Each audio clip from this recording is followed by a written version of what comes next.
Hello YouTube, De-bodgery here, aka Richard Gumpha on Facebook. Welcome to EV Components Review. I was asked about what it is I do to these motors, so yeah, I've kind of brought this on camera a little bit and going to take a little bit of a look at what I'm doing. Right now I'm adding essentially shellac, so this is red insulating varnish. It's specifically made by MG Chemicals, which I use a lot of their products for electronics. But it's commonly used in transformers, motor windings. In fact, it even says so on the label. Protects coils, transformers, and motor windings from arcing discharges, moisture, and oxidization. Yeah, it's a great fixative. Does a lot of the same functionality that like shellac would do. And anyway, I'm applying it to the underside of this, well, the front side, I guess, of this QS165 stator. I have my spooger inside here. The paint is kind of thick, and so I'm more of applying it rather than I'm like painting it on. And so that's all really I'm doing. And as I'm going around, I'm looking for like strands that are loose and trying to press those down as I go, and then apply some of this red paint on top of them. But yeah, this is specifically designed for this kind of application. So places like right here, you know, there's a couple loose strands, so I'm basically just applying the paint to those areas, and you know, sort of a, you know, smearing it on, if you will. I guess you could use a paintbrush if you wanted, but I don't see any real point in that.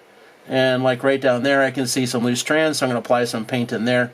But that's pretty much all I'm doing here, and I'm just looking for the places where there is strands that are clearly possibly loose and need some fixative to them. I don't really care about covering every last aspect of the windings. I just want to secure the places that would possibly move, in which case then they're probably not going to move because this is going to act as pretty much a glue. Sorry, I'm in my own way. Can't see what I'm doing, but yeah, you can see I'm just applying it to places and making sure that like all the knots get some of this paint on them, because that's going to keep them from slipping.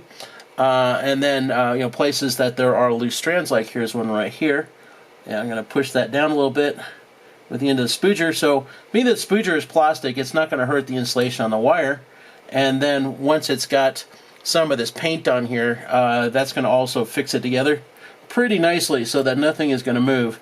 And that's going to pretty much fix any movement that is in strands. Yeah, like back on the back side here, there is several strands that are loose. So let me get a little bit more of that paint right there. And yeah, that's gonna, the paint is thick. I mean, it's pretty thick. It's way thicker than like your typical latex paint. So, you know, using a plastic spooger to apply it is probably pretty good, or, you know, a throwaway paintbrush would be good too. But yeah, with the spooger, you know, so what, it gets red paint on it, I can just wipe it off and not care. Like you saw in my Bafang video, you know, this exact same spooger had this red paint on it for when I did the other side of the stator. But anyway, yeah, this is pretty much all there is to it. And I am just making sure that loose strands or whatever are secured together.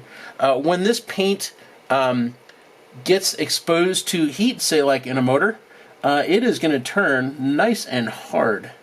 So the chances of anything moving once this stuff cures up properly, like in the presence of heat, is pretty darn slim. Yeah, so I've used this many times on motors that I have rewound, and it does a pretty effective job to make sure that nothing can ever do anything it's not supposed to do ever again. Yeah, it's pretty effective at this job. I wouldn't say it's quite as good as, like, say, epoxy or something, but yeah, you don't really need epoxy in a motor.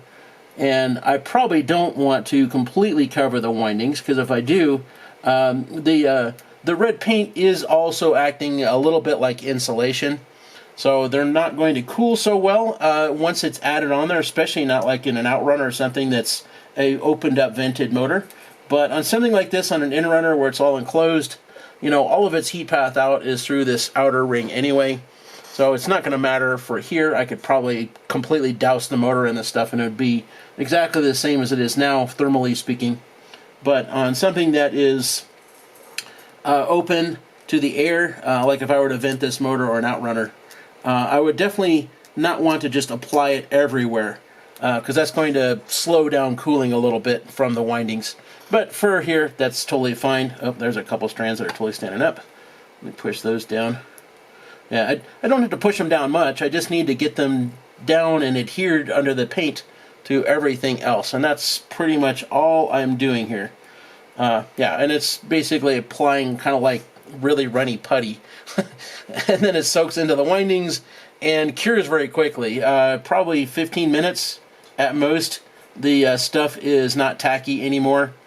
And you know, I can totally touch it or whatever, flip the motor over if I wanted to and work on the other side, but the other side is already done. Anyway, it sets up sufficiently pretty quick, and so you better apply it fast, because it'll otherwise get away from you without too much trouble. You get one spot over here, we get a bunch of loose strands. You need to kind of tack them down. So yeah, there we go. That should do the trick. Oh, there's some right there too. Yep. That's pretty much all there is to it. As far as putting oops, dripped. As far as putting the binding thread down, I'll have to show that on something else because it's all done here, obviously, and I'm not going to show that again on this motor. But I'll have to show that again. It's not a particularly hard process to do the binding thread. It's basically the case of, you know, keep it tight and snug all the way through so that all of the individual winding strands are closely tied together, and then your best case scenario of keeping everything from moving is achieved. But otherwise, it's a relatively straightforward process. You know, you're doing the exact same knot over and over again, if you want to call it that, and it just basically keeps the thread wherever it is from being able to move or to unbind itself and create some slack. And what you do is you loop through, come to the other side, come back around, pull it tight, go through the next one, loop through, pull it tight, loop around itself, pull it tight. And you do that over and over again all the way around. And yeah, it's a, yep, there's a loop I missed. It's a fairly common method that anybody who has done motor rewinding has used. Yeah, yeah. I'm not too very worried if I have like a strand that is like partly secured, because once the paint gets on it, like right here, for example, I have several strands that are that way. But yeah, now that they've got paint all over them, they're not moving. They're pretty much going to stay exactly where they are, and that's going to be sufficient for the job. That's going to last many, many years, and probably that's never going to stress or break or flex or anything because it's sufficiently secured. A lot of times when it comes to securing electronics, or in this case wire strands, it's just simply making it so that it can't move or vibrate or whatever. And that doesn't always mean that you have to completely coat it in something like this motor varnish. You know, sometimes all it takes is just simply getting it so that it's at a place where it's mostly fixed and you are sufficiently good that it will never be a problem again. So like down inside there, you'll notice that I am putting this varnish inside each one of the little gaps between each one of the stator teeth. And that's basically because down inside there is where I see the most potentially loose strands, is right in that area. And so by getting it down in there, I'm making sure that those are all fixed together. And the runniness of the paint is sufficient that it flows in. Like these over here, it looks like they're coated, but it's kind of like a thin coating, whereas like these ones here, it's still kind of pooled on top. And if it flows in too much, like right over here, I will come back and apply a second dosing to make sure I get good coverage in there. Yeah, there's a spot there too I want to redo. So yeah, just applying it with a plastic spooger, and that's pretty much all there is to it. It's not rocket science. Anybody could do this. And you can certainly buy this stuff on like Amazon or eBay. You know, MG Chemicals red insulating varnish is easy enough to find. I bought this on Amazon. Yeah, there's a bunch of different brands. Some of it you can get in like a spray can. It's a little bit thinner. I like it out of the can because then I can apply it like this. And I do have it in spray cans. I can't remember that brand. It's like Raymond's or something like that. But it's effectively the same stuff. It's a little bit thinner. But yeah, you can spray it on like spray paint. And I have several cans of that stuff too. But yeah, I generally prefer this because it's more controlled. You know, I don't have to like tape everything off like you would if you were spray painting something from a rattle can. This one I can just, you know, directly apply it, and that's good enough. And the other side is that there's very little fumes either. I don't have any fan on. This is a very mild smelling, not gassy paint in any way. Yeah, probably if I snort it out of the can, that might give me a raging headache or something. But otherwise, yeah, you don't really need any significant ventilation like you would with spray paint. I'm literally doing this at my bench. With the camera right there, no fans or ventilation of any kind.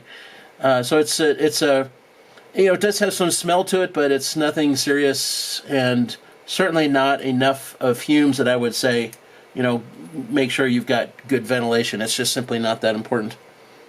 Well, I think that's probably it, and besides which, I am all done with this stator anyway. I hope that helps some people out understanding kind of what I'm doing when I'm, like mitigating motor windings, because it's not rocket science. It's pretty straightforward, and anybody can do this to their own motor. It's just a matter of buying the paint and a plastic spoocher to apply it with, and you're good to go. Well, anyway, talk to you later. Bye.